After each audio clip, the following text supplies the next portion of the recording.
Hello வணக்கம்.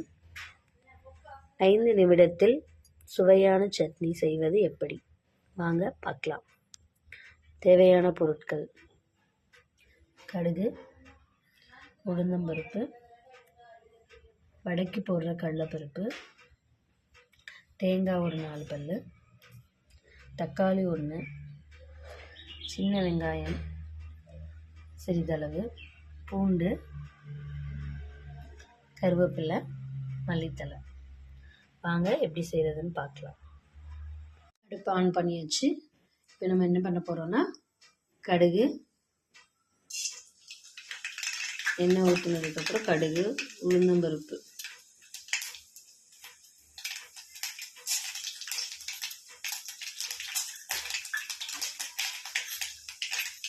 அப்புறம் கடலைப்பருப்பு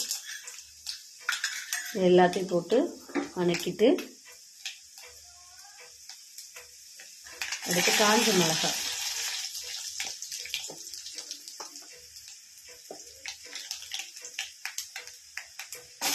அதுக்கப்புறம் சின்ன வெங்காயத்தை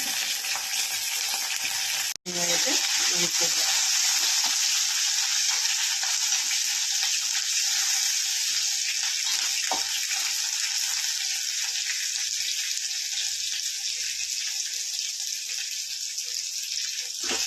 தக்காளி, வெங்காயம் லைட்டாக வாங்கினாலே போதும், ரொம்ப வாங்கணும் அவசியம் இல்லை.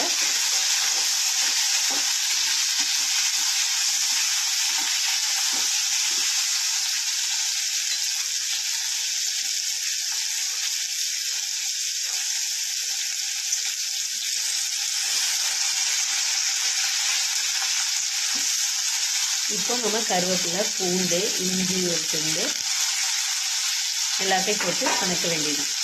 வணக்கிட்டு இன்னும் உப்பு போட்டுட்டு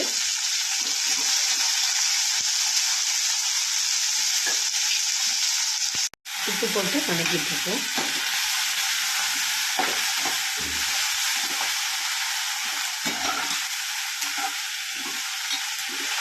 இந்த மல்லித்தலையும் அதுவும் நல்லா வணங்கணும், கருவேப்பிலையும். அப்போ தான் அந்த பச்சை வாடை இருக்காது, அப்போ தான் நமக்கு நல்ல டேஸ்ட்டு கிடைக்கும். இந்த மாதிரி நீங்கள் எல்லாத்தையும் சேர்த்து வச்சு அரைக்கும் போது நமக்கு அவ்வளோ ஒரு டேஸ்ட்டு கிடைக்கும், நல்ல மணமாக இருக்கும். கருவேப்பிலை மல்லித்தலை சேர்க்கும்போது நல்ல மணம் கிடைக்கும். அதனால தான் எல்லோரும் என்ன சொல்லுவாங்கன்னா, நம்ம எல்லாத்தையும் சேர்த்து சாப்பிடும்போது தான் உடம்புக்கும் நல்லதுன்னு சொல்லுவாங்க. தேங்காயம் போட்டு வணக்கிட வேண்டியதான். அவ்வளோதான், நம்ம வணக்கி வச்சிட்டோம். ஆறுனதுக்கப்புறம் மிக்ஸி ஜாரில் சேர்த்துட்டு அதை பவுலில் மாற்றிக்கலாம்.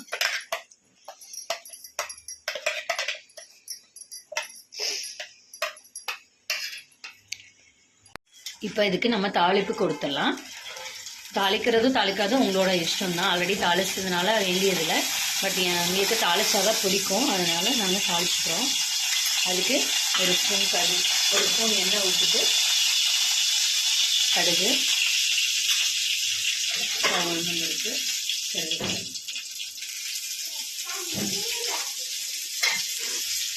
அவ்வளோதான். நல்லா வணக்கிட்டு